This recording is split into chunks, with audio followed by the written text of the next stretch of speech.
নড়াইলে ঘুরাইলে আওয়াজ বের হয়। সুবহানাল্লাহ। সেটা কি?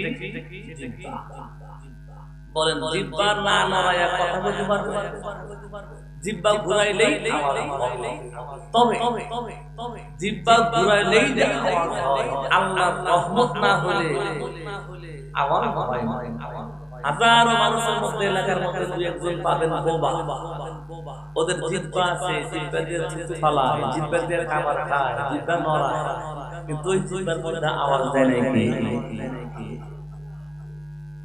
আল্লাহ তাআলা এমন একটা মেশিন দিলেন যে ঘুরাইলে আওয়াজ হয়। গাড়ি দিবা ঘুরাইতে হবে, এই জিহ্বা দিয়ে গান গাইবা, জিহ্বাটা ঘুরাইতে হয়।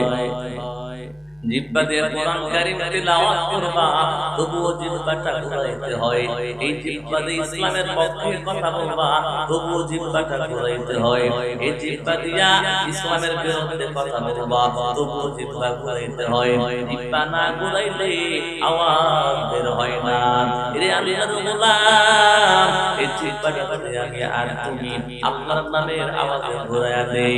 জিহ্বা ঘুরাইতে দেরি হয়, জান্নাতের মধ্যে বালাখানা পয়দা করতে দেরি হয় না। আল্লাহু আকবার।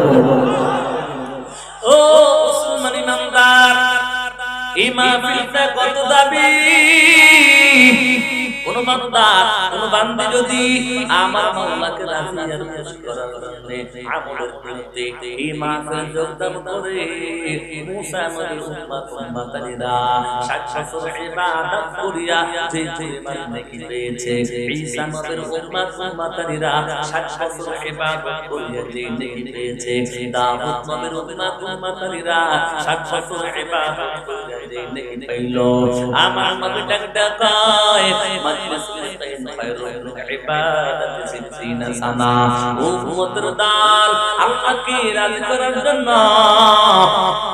আমলের নিয়তে কোন বান্দা কোন বান্দি যদি দিনী বৈঠকে যোগদান করে, আমার আল্লাহ 60 বছরের ইবাদতের নেকি আমল নামায়ে জমা করে দেয়।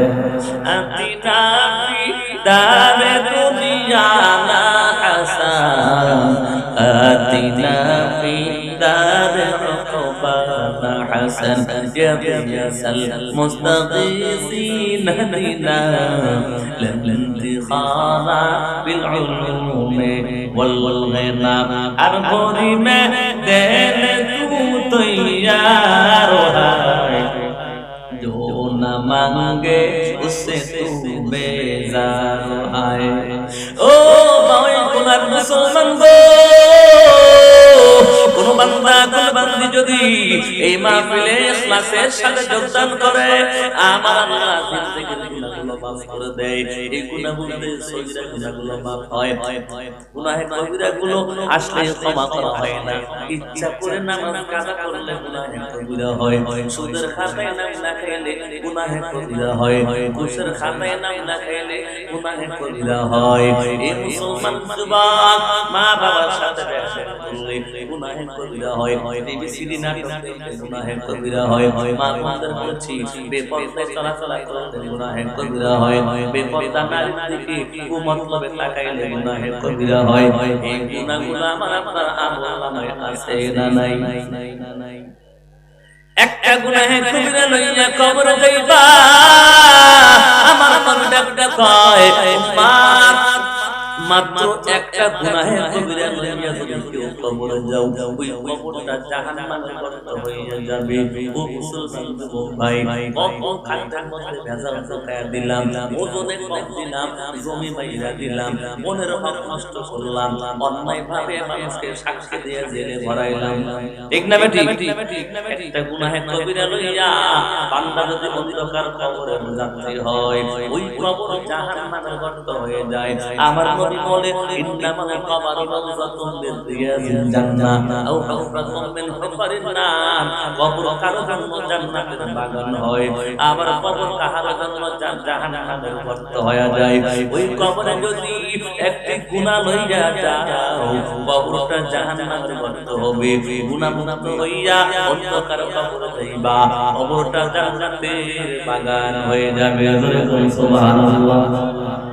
আল্লামা ইমাম কুতুবী রাহমাতুল্লাহি আলাইহি বলে ও দুনিয়ার ইমানদার গো কোন বান্দা কোন বান্দী যদি মাহফিলে যোগদান করার পর আখিরি মুনাজাতের মধ্যে আতিক করিয়া দুপদা চোখের পানি ফেলাইয়া আল্লাহর দরবারে তওবা করি না বুঝিয়া নামাজ কাজা করেছি আল্লাহ আর নামাজ ছাড়তাম না বুঝিয়া সুদের খাতায় নাম দিছি আল্লাহ গোয়ার জীবনে সুদ খাইতাম না আল্লাহ তুমি ক্ষমা করে দাও বান্দার চোখের পানি নাকের ডগায় আসার আগে আমার আল্লাহ সগীরা কবিরা ছোট বড় জাহেরি বাতিনি সব গুনাহগুলো মাফ করিয়া নিষ্পাপ বানাইয়া এই ময়দান থেকে বাসায় ফিরাইয়া দেন ধরে কোন সুবহানাল্লাহ শোনেন শোনেন এলাকাবাসী শোনেন দিয়ে মন শোনেন শোনেন ভয়কুলবাসী শোনেন দিয়ে মন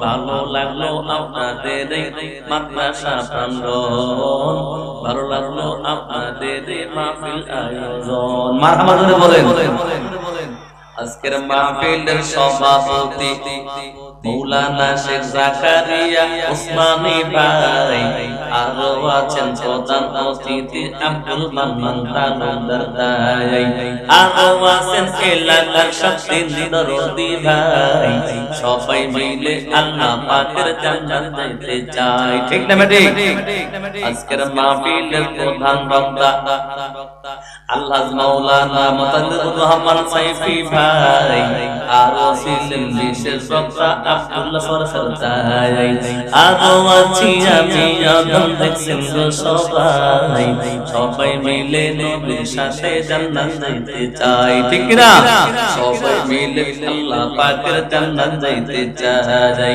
কাকা কারা জান্নাত যাব হাতে লারা দেন সবাই কারা কারা জান্নাত যাব হাতে লারা দেন সবাই দিন ইসলামের পথে থাকবো নারায়ে তাকবীর বলেন সবাই লিল্লাহে তাকবীর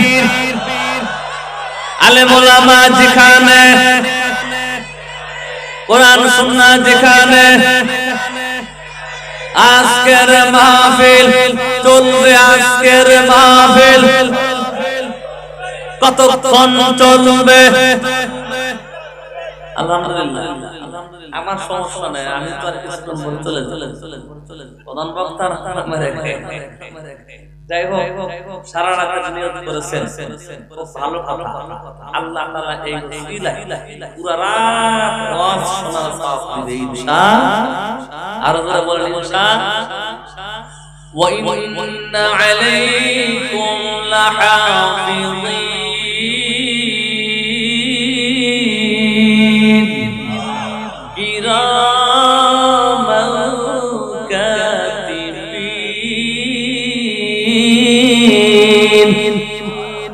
يعلمون ما تفعلون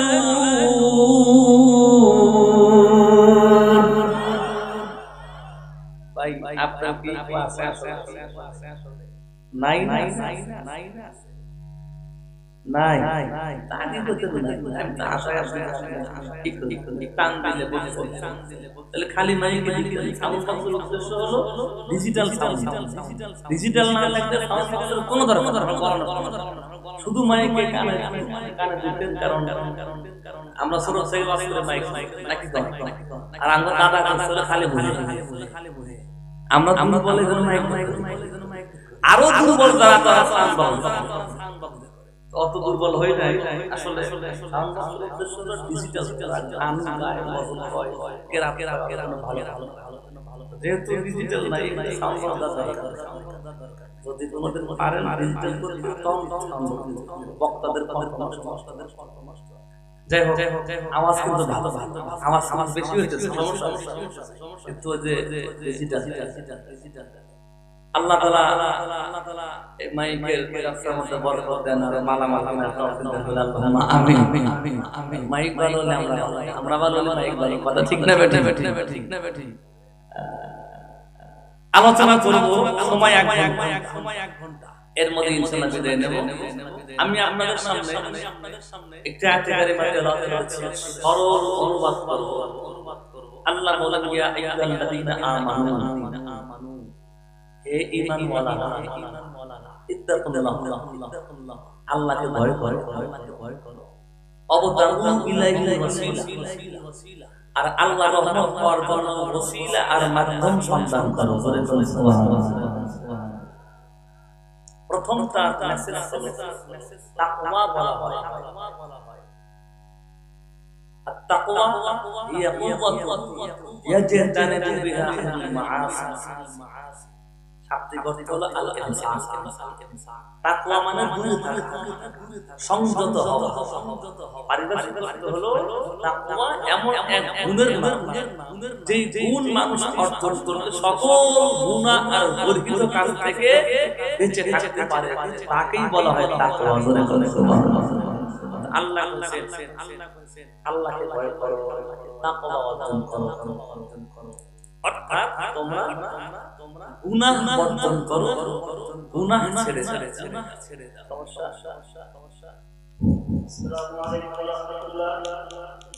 আমাদের আজকে মাহফিলের প্রধান অতিথি জনাব আলহাজ মোহাম্মদ আব্দুল মান্নান সাহেবের ছেলে মোহাম্মদ বিন সাহেব এসেছেন। মাহফিলের পক্ষ থেকে ধন্যবাদ।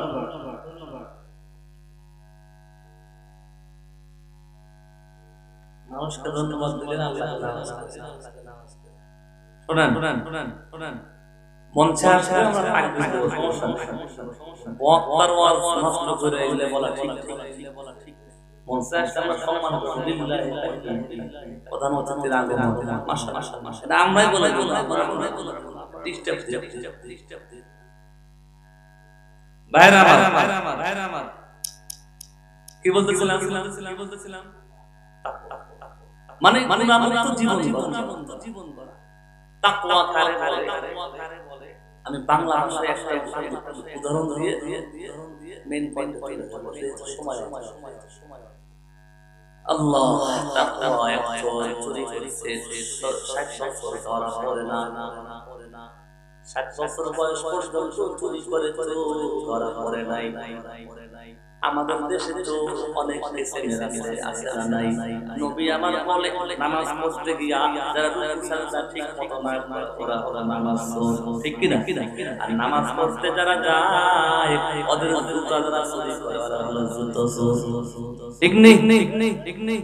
আর চেয়ারের পয়সা কলমের ফাঁকিয়া 100 ইতিমের মাল ভক্ষণ করে ওরা হলো ভদ্র চোর। ঠিক না বেটি? আর একটা চোর আমাদের দেশে ছিল 17 বছর, ওটার নাম হলো ভোট চোর। কথা বলে কেন? গালি দিতেছি না, আমি মেম্বারে ভোট দিতে গেছি, আমার এলাকার মেম্বারের পরে আপনার ভোট দিতেছে হয় গেছে না, আমার ভোট দিল কেন? তাহলে যে ভোট দিছে হে চোর না ভালো মানুষ? এইজন্য হ্যাঁ বললাম, আমার বাইরে আমার চোর চুরি করে ধরা পড়ে নাই 60 বছর। 60 বছর বয়স পর্যন্ত পকেট মারে, জুতা চুরি করে বাসায় গিয়ে চুরি করে ধরা পড়ে না। একদিন হঠাৎ করে পার্টনার একজন বন্ধু তার অসুস্থ হয়ে গেছে।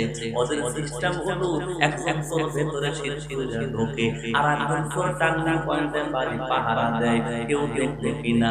এবার চোরের পার্টনার অসুস্থ, চোর বেটায় তার ছেলেকে ডাকতে কই, বেটা শোন, আমার সাথে আজকে এক জায়গায় যেতে হবে। সন্তান ডাকতে কই, বাবা কোন জায়গায় যেতে হবে? ওই চুরি করবো তোরে পাহারা দিতে হবে। ছেলে